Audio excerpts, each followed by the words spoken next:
You want to know what's extremely irredeemable and extremely unsalvageable? SpongeBob's fan base.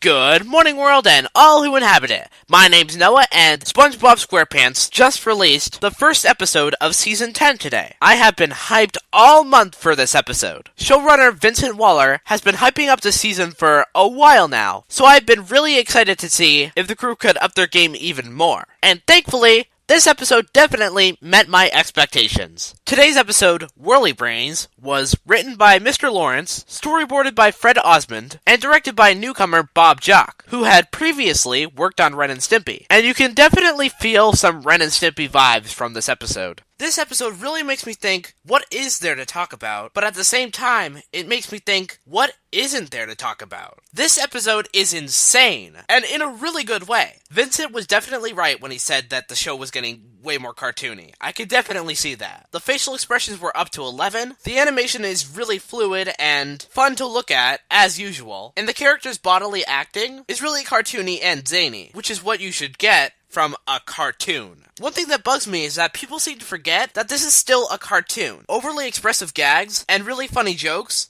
should be in front of everything, especially in a show as infamously funny as SpongeBob. So when I see people complaining that the show is getting too cartoony, too wacky, too fast-paced, it really gets me confused because that's what a cartoon is supposed to do. If you want to watch a cartoon that isn't cartoony, like Steven Universe, The Simpsons, lots of stuff like that, go on ahead. But even if I love shows like that to death, that isn't what a cartoon was originally meant to be. Well, I mean, heck if I know. I know it's mainly just about creativity. So the shows that I just listed are still valid, and they can be occasionally very cartoony. But SpongeBob seems to be the only modern cartoon making the facial expressions as insane as possible. Anyway, sorry, end rant. Let's actually start talking about the episode itself. The plot is indeed very weird. There's a new fad in Bikini Bottom where you fly your brain around like a tiny drone. SpongeBob and Patrick catch on, and soon are doing the same as almost everyone in Bikini Bottom. They got a load of great visual gags from this situation, and considering how weird it is, it works really well. Of course, the only thing that really bugs me about the episode is that the conflict doesn't come in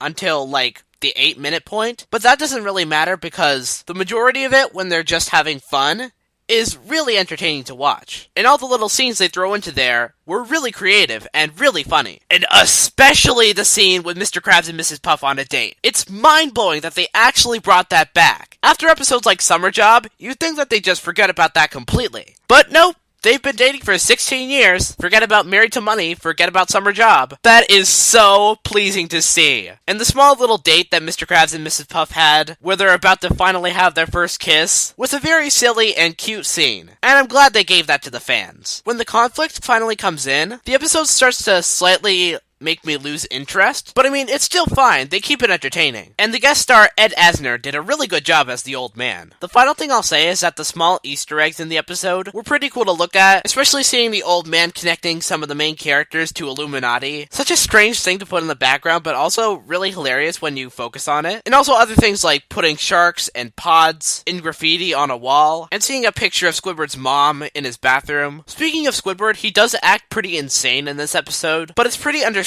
considering he thought they were aliens from Mars. I would be as panicked as he was if I was in that situation. But yeah, I can't really think of anything else to say. It's an amazing way to start off Season 10, and I hope they can keep it up with the next Season 10 episode, Mermaid Pants. Until then, Snail Mail premieres next week. I already saw it because someone uploaded it to YouTube after it came out in Canada, but the day that it comes out, I'll still be happy to share my thoughts. But yeah, so thanks for watching this video. I hope to do these reviews when I can, and until the next video, I will see you later. Bye!